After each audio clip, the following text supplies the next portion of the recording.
Okay, well, we're going to start our event, and I want to thank everybody for coming to The Path Forward. This is a discussion about race and how we can make a difference. We are coming to you at NBCChicago.com and on the NBC Chicago app via our Microsoft Teams. So, we're doing the same things that everybody does now in their meetings, and this is the way we're rolling these days. One day, soon, maybe we'll be able to see one another in person, and that will be a blessing, right? Correct. I'm going to introduce our panelists in just a moment, but first I wanted to share some sad news and acknowledge one of my colleagues, Dick Johnson. Can you guys see the picture? This is very low tech. I'm sorry if the lighting's not good. Trying to make it so you can see my colleague, Dick Johnson. Dick Johnson passed away today. He was suffering from a lung disease and was already out of the city of Chicago because of COVID-19 for his own safety and precaution. And we lost him today, and it's a very sad day.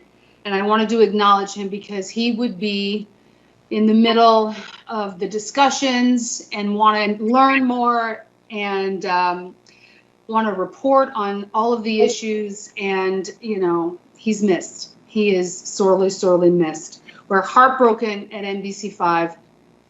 And really, I feel like our country is kind of heartbroken right now after the passing of George Floyd and all that has come with it. And it's been a tough time for a lot of folks, obviously, throughout this country. And so I'm glad we're having a chance to talk about this, where we are, how we got here, how we move forward. And I want to thank our guests, and I'm going to introduce our panel. I apologize if I'm not perfectly centered. I'm actually new to the Teams format, so I'm probably the newbie more so than any of you. But let me start off with John Rogers, Jr. He's the co-CEO and Chief Investment Officer at Ariel Investments. John founded Ariel in 1983. He's been highlighted alongside the legendary investor Warren Buffett in the distinguished book, The World's 99 Greatest Investors by Mangus Angenfeld. He serves on the corporate boards of McDonald's, Nike, the New York Times Company. Along with his co-CEO Melody Hobson and Charles Tribbett, John Rogers founded the Black Corporate Directors Conference, which strives to, quote, encourage African-American directors to promote the civil rights agenda.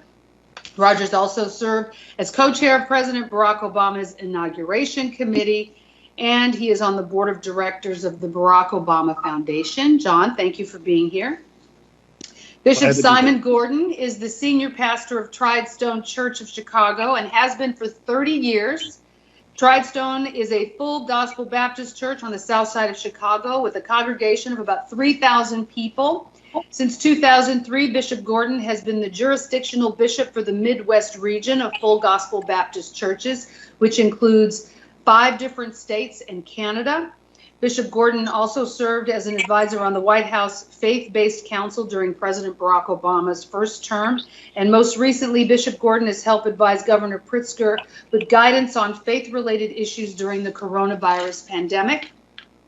And then we have Melinda Kelly. She is the executive director of the Chatham Business Association, which helps small businesses. She's an advocate for small business. Chatham Business Association also works to enhance social, political, and economic growth in Chatham and the entire Chicago community. During the most recent unrest in the city following Floyd George's death, Ms. Kelly also negotiated face-to-face with looters and was able to save who knows how many businesses, but we know at least one business in her community, and she is committed to rebuilding and supporting all small businesses and businesses in general that are affected by what's happened during this unrest, and continues to support small businesses throughout the city of Chicago. Thank you all for being here. Thank you for having me. Yeah, so glad to have you. I want to start off, first of all, just to get your thoughts about how we got where we are. You know, part of what we saw with George Floyd's death, we've seen before. But I've heard people describe his death in a variety of ways, including a tipping point, sort of an Emmett Till moment, if you will. Maybe I can go to each one of you and maybe share your thoughts on why you think his death brought us to this space, which was has really resonated so much throughout the country and the world, really. I'm going to start with you, Bishop. Well, Mary, I basically look at this thing being, perhaps when we look at George Floyd, we look at it as being a fulcrum, a turning point specifically, of something that has just been long overdue. The challenge I see with all of this is that it is something historically that was set that never had the opportunity to be corrected. It's just clear that when you are, your whole purpose as a human is to help the economics of someone else's, and that's what our history, African-American history, has been in this country, then at the end of the day, you're not going to be any better than goods and services. And when it's like that, you're devalued to a posture or position where you're not going to be recognized or given an opportunity to have equality. Even after having it, we're at a position now of having it somewhat in paper, but legislate it in the act. And so we have to really work toward that. And in this posture, that I challenge is that we're stuck in a place where we're going to have some legislation before we see change. What do you think, Melinda? His death was representation of the social justice, which represents specifically Black businesses economically. Before we were denied access to the ballot boxes and lunch counters and drinking fountains. Now we're denied access to education opportunities, capital, and business opportunities. So it's the culmination of history repeating itself that is going to have to change in terms of the economics and our participation, which has to match our representation in the United States. John? I think, as the other speakers have said, I think it's really strongly that we've gone through a long period now where we're getting relatively poorer. The wealth gap in this country is growing larger and larger every year. We know the data is there. There's data from the Federal Reserve Board of St. Louis that shows over a recent 25-year period, college-educated Blacks saw their wealth decline 10%, while college-educated whites saw their wealth increase over 94%. That's a huge, huge gap. We look at the Crain's list recently, the top 300 so companies in Chicago. We really have only 4 companies make the list. And it's really striking that out of the top 150 companies, there's not one African-American company. We've gone backwards from the days of 40 years ago when we had George Johnson and Johnson Products and John Johnson with Ebony and Jet. Yeah. We've lost all of that and we're going backwards. So I guess one of the questions is, I know there's a lot of people look at it in a lot of different ways. There's the economic piece. There's the access to voting, even now, is another issue. There's the access to education. What do we need to do moving forward? How do we need to try to attack all of the buckets at one time? How do you each propose trying to move the needle from where we are now? Because we have been sort of in a similar, we've seen the George Floyd story before, we've seen protests before, maybe not this widespread, but how do we get past it being this moment in time before we move on to the next crisis? Let me start with you, Melinda. Well, obviously, as a 47-year-old organization started by Black businessmen who kind of created Chatham and institutionalized it with First Black Banks, we believe strongly that economic development, building the business, will help address the social ills, if not cure them. But the way there's a lot of barriers that remain intact that we are going to have to attack and change. Within Chicago, there is enormous opportunities, but yet we don't have enough Black businesses who are ready to engage in that opportunity. There's going to have to be a very strategic and focused to build capacity, make sure that those businesses can participate on those projects as they navigate through, the different capacity building issues, just like what 1871 kind of does to protect businesses. We really are going to have to focus for that for Black businesses. John, what do you think? What do we need to focus on? Well, I agree. We have to strengthen Black businesses. And one of the things that I've talked to Reverend Jackson a lot about, it's important to have access to capital, but we also need access to customers, and that is really critical. And I think that our anchor institutions in this town have really not done their job the right way in working with Black businesses in everything we do. Once in a while, they'll let us get a catering contract or a construction contract. Those are the lowest margin, least profitable parts of our economy. Our economy has become a professional services, technology, and financial services economy. We got to get our universities, our hospitals, our museums, and the biggest corporations in Chicago to work with Black businesses in everything we do. And we can survive and be successful if that happens. And some people are doing it. Exelon does a great job of that. The University of Chicago does a great job. And of course, McDonald's has a long history of that, of making very wealthy, successful Black franchisees and Black suppliers. We need to take those role models and find a way to get the other anchor institutions to work with Black businesses. Right now, our major universities outside of the University of Chicago, DePaul, Loyola, Roosevelt, Columbia, IIT, refuse to do much business with Black businesses, if any at all, which is really heartbreaking. Most of our major museums in the Park District do not work with Black businesses, even though they get direct subsidies from the Chicago taxpayer. So it's morally wrong for them to not do business with us when they are part of the city that's so diverse and so vibrant. Bishop, I'm going to get to you in 1 second, but I want to follow up a little bit on this with all of you, just to get your sense of how do you do that? How do you make these anchor institutions and these corporations, and how, John, how do people apply the pressure? What should the public be doing? I think what we have to do is sort of go back to the future.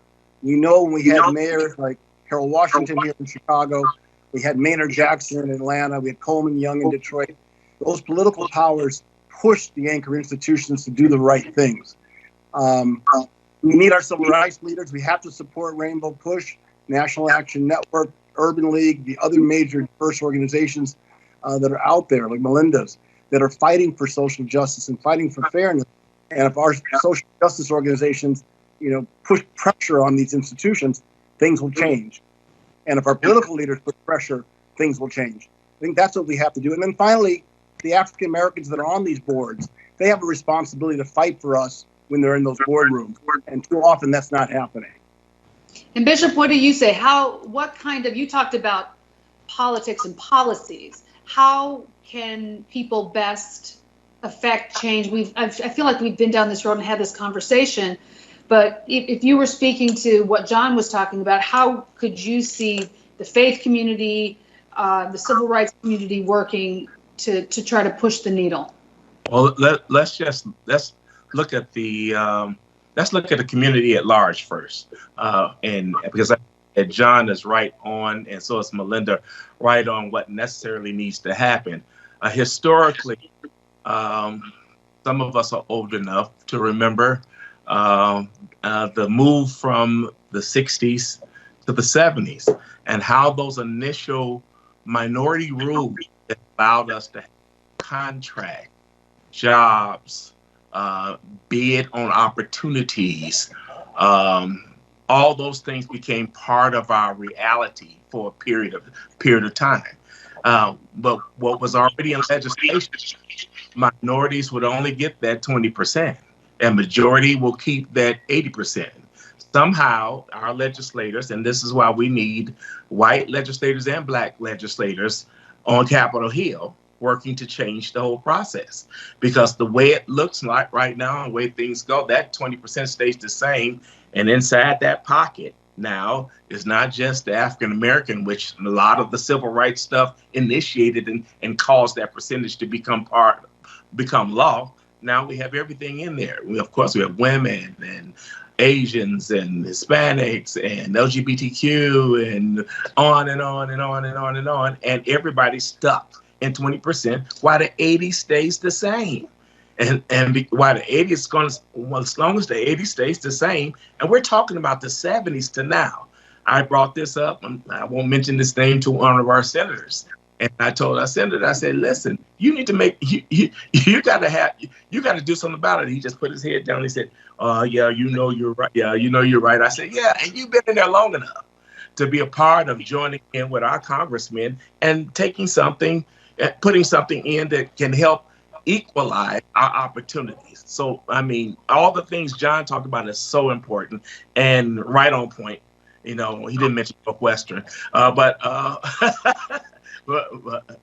I like Northwestern too, and UFC, because I'm a UFC guy. And so the whole picture of it is that we just have to have it legislated from the top, the opportunity.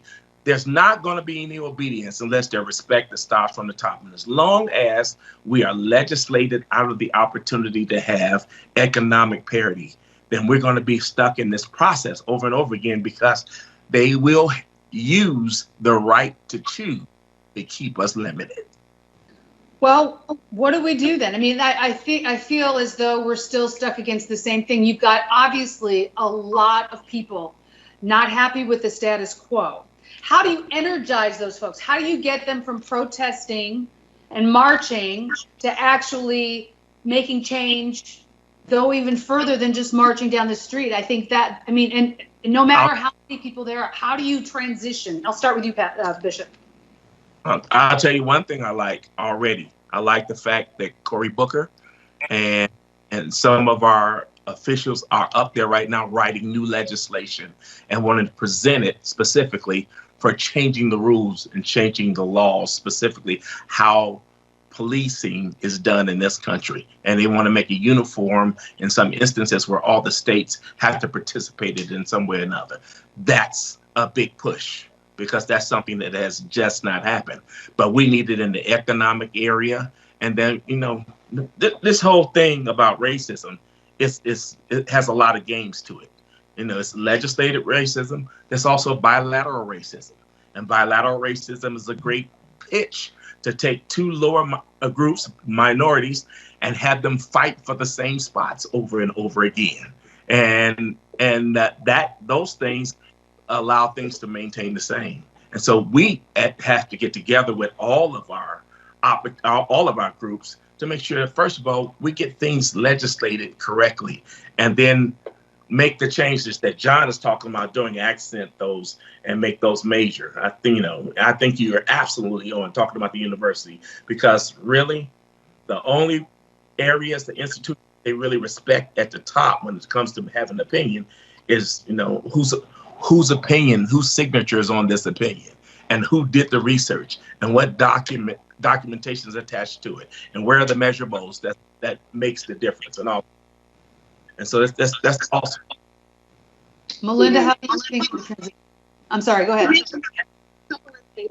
You know, the United States government, we're going to have to reevaluate our ability to domestically. One of the things that COVID brought to light is there was contractual opportunity from supplying large Q-tips that they were using to testing that just weren't here.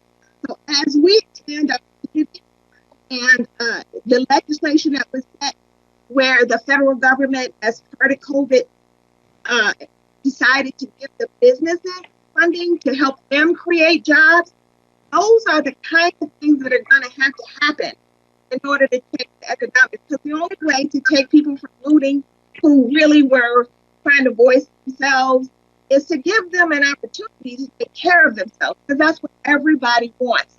They want to be able to be economically independent. So those type of things have to be enlarged, and we have to do more of them. But the other thing is that those opportunities will create the ability for us to build capacity for our businesses. They have to be able to participate in those contract opportunities. John, do you have any thoughts on going from the protesting on the street, translating that into some of the actions that you think need to happen? Well, I think that, as I said earlier, the protesters have to support progressive political leaders and community leaders, and we need to educate all of our political leaders on the importance of a strong Black business community in our city. We know in the old days, I shouldn't say the old days, but when I was coming home from college, George Johnson was my hero. He had 500 employees at Johnson Products, 500 people going to work every day seeing a Black CEO. And then he was responsible for 70 tables every year at the Urban League dinner. And when Dr. King came to Chicago, desperate to make payroll, he wrote him the checks. He got his friends to write checks. He got Independence Bank to back loans. He made a difference in our community. And then, by the way, he started Independence Bank that became the largest Black bank in the country, started Soul Train with Don Cornelius.